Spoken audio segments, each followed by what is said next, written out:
Une maison qui n'est jamais finie. Non pas par manque de moyens, mais par pure volonté, par design.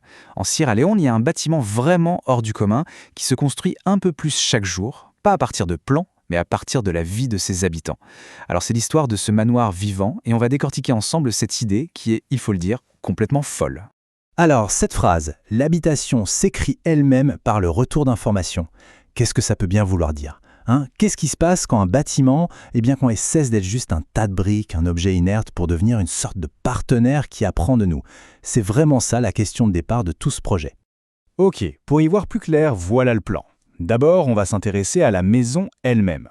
Ensuite, on va plonger dans la philosophie un peu folle qui se cache derrière, on verra comment on l'a construit, quel message elle véhicule, et enfin ce qu'elle nous dit, peut-être, sur notre futur. Allez, on y va. Première partie, cette maison qui s'écrit.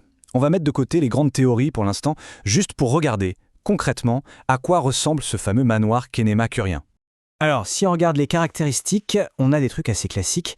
Ça se trouve à Kenema, en Sierra Leone. Ça fait 315 mètres carrés, bon, ok. Structure, mur de 4 mètres, d'accord, mais c'est là que ça devient intéressant. Matériaux, latérite, zinc et puis prière et sueur. Là, tout de suite, on sent qu'on n'est pas dans un projet immobilier classique. Et pour le système, autonome. Énergie solaire, récupération d'eau, très moderne, mais ce mélange, c'est ça qui est unique. Et d'ailleurs, les mots utilisés sont très importants. On ne dit pas bâtiment, non. On parle d'un organisme alliantiel ou d'un antimonument. C'est presque philosophique. L'idée, c'est que la maison n'est pas juste un objet. C'est comme un partenaire, un être vivant avec qui on passe une sorte de contrat, une alliance. Elle nous abrite et en échange, on la fait grandir, on la fait évoluer. Et ça, c'est sans doute le concept le plus dingue. Cette maison, elle n'est jamais terminée. Jamais. Et c'est voulu. Ce n'est pas un bug, c'est une feature, comme on dit. Chaque geste, chaque habitude des habitants, tout ça, ça modifie la maison en temps réel. C'est une sorte de mise à jour permanente. En fait, la maison est sculptée par la vie qui s'y déroule. Bon, on a vu le quoi, les murs, la structure. Maintenant, passons au pourquoi. Qu'est-ce qui se cache derrière tout ça ? On va plonger dans la philosophie qui porte ce projet, la fameuse delta T carré. Et là, accrochez-vous parce que ça devient assez vertigineux. Le premier concept à comprendre, c'est celui de palimpseste. Un palimpseste, à l'origine, c'est un vieux parchemin qu'on a gratté pour réécrire par-dessus. Eh bien ici, c'est pareil. Il faut oublier les plans d'architecte figés, gravés dans le marbre. Non, la maison, c'est ce parchemin. On écrit dessus, on efface, on réécrit. Chaque jour, la vie des gens, la météo, tout ça vient laisser une trace et modifier la structure. Deuxième idée, l'actualisme kinémétrique. Alors derrière ce mot un peu barbare, l'idée est assez simple. La beauté, ce n'est pas de la déco. La beauté, c'est quand quelque chose fonctionne parfaitement. Un mur n'est pas beau juste parce qu'il a une belle couleur, non. Il est beau parce qu'il protège du soleil pile comme il faut et qu'il peut servir de support pour une plante, par exemple. Chaque détail a une double fonction. Il est utile et en même temps, il est porteur de sens, de dévotion. Et au-dessus de tout ça, on a le grand concept, delta T carré, qui se prononce delata de tout. C'est vraiment le logiciel, le système d'exploitation de tout le projet. Et l'objectif, il est énorme. Il s'agit de repenser un futur post-colonial, mais pas avec des modèles importés, non. En partant de la base, du local, la famille, la communauté, et une toute nouvelle façon de penser l'éthique de la construction. Et forcément, il y a une dimension politique. On parle d'accélérationnisme afro-optimiste. L'idée, c'est comment créer du progrès, comment accélérer le développement, mais sans déplacer les populations, sans détruire les cultures, sans piller les ressources. C'est une grosse question. Et cette maison, au fond, ce n'est pas juste une maison, c'est une sorte de prototype, une réponse concrète, en brique, à cette immense question. Ok, on a vu les idées qui sont denses. Mais concrètement, sur le terrain, comment on fait pour construire un truc pareil ? On va voir que la méthode, elle est tout aussi radicale que la philosophie derrière. Regardez ce tableau, c'est frappant.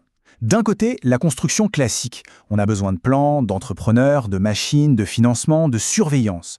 Et de l'autre, la méthode kénémagorienne, qui oppose à tout ça l'intuition, la communauté, les mains, l'intention et l'endurance. On change littéralement de monde. C'est un renversement complet de toutes les valeurs de la construction moderne. Et ça nous amène à un autre concept, la proléthéos kénématérielle. Encore un mot qui a l'air compliqué, mais l'idée est en fait très belle et assez simple. Ça veut dire que le travail manuel, le labeur, n'est pas vu comme une corvée, une punition. Au contraire, c'est une sorte de liturgie, une prière. Chaque brique qu'on pose, chaque effort physique devient un acte spirituel. Le chantier n'est plus un chantier, c'est un lieu de culte. Et il y a cette phrase qui résume absolument tout. Bâtir, c'est adorer. Réparer, c'est se repentir. Habiter, c'est entretenir la révélation. On comprend bien que vivre là-dedans, ce n'est pas seulement avoir un toit sur la tête, c'est s'inscrire dans un cycle de vie, un cycle spirituel qui ne s'arrête jamais. D'accord. Mais tout ça, ces grandes idées, comment est-ce que ça se matérialise? Comment ça se traduit dans le béton, dans la forme de la maison? On va voir que chaque mur, chaque espace, est pensé pour raconter une partie de cette histoire. En fait, l'architecture de la maison suit ce qu'ils appellent une syntaxe quadratique. C'est comme une grammaire avec 4 termes. Ultra, c'est la foi, le vertical, et ça se traduit par ce grand mur symbolique de 4 mètres. Extra, c'est l'ouverture vers l'extérieur, donc ça donne des espaces pour la communauté. Méta, c'est la réflexion, donc des proportions qui invitent à l'introspection. Et intra, c'est l'intimité familiale qui va définir l'agencement des pièces. Chaque mot de cette syntaxe a une traduction physique directe dans la maison. Et c'est là qu'on atteint un niveau de poésie assez incroyable. La maison est décrite comme un nœud géothéologique. C'est un endroit où la matière se met à parler. Le béton, par exemple, n'est pas juste du béton. Il est là pour transmettre l'humilité. Le son de la pluie qui frappe le toit en zinc, ce n'est pas juste un bruit, c'est un sermon. Absolument tout dans l'environnement devient un message, un langage. Bon, alors, si on prend un peu de recul, qu'est-ce que tout ça signifie? Parce qu'au final, ce projet dépasse largement les murs de cette maison en Sierra Leone. C'est bien plus qu'une maison, c'est une sorte de manifeste pour un autre type d'avenir. Ce manoir, il se présente comme un prototype prométhéotopien. L'idée, c'est de prouver de façon concrète qu'un autre modèle est possible. Un futur où on n'est pas dépendant du grand capital, du contrôle de l'État ou de la surveillance technologique permanente. C'est un prototype tangible pour une société qui serait plus autonome et qui serait fondée sur d'autres valeurs. Et on en revient à l'idée la plus forte, la plus radicale de toutes. Il n'y a pas de point final, pas de version 1.0. La maison est et restera une équation ouverte. Elle est pensée pour pouvoir s'adapter, pour intégrer les erreurs, pour permettre le repentir, comme ils disent. C'est un processus qui n'aura jamais de fin. Ce n'est pas un produit. Et c'est exactement pour ça qu'on parle d'un anti-monument.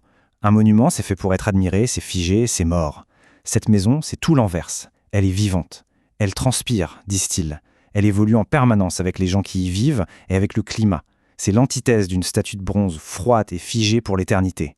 Alors, on termine avec cette question. Si un bâtiment peut être un argument vivant, qu'est-ce que celui-ci essaie de nous dire? Peut-être qu'il nous murmure quelque chose de simple mais de profond, que nos maisons, nos villes, et qui sait peut-être même notre société, n'ont pas à être des produits finis livrés clé en main, mais qui peuvent être des conversations vivantes que l'on peut encore et toujours façonner de nos propres mains.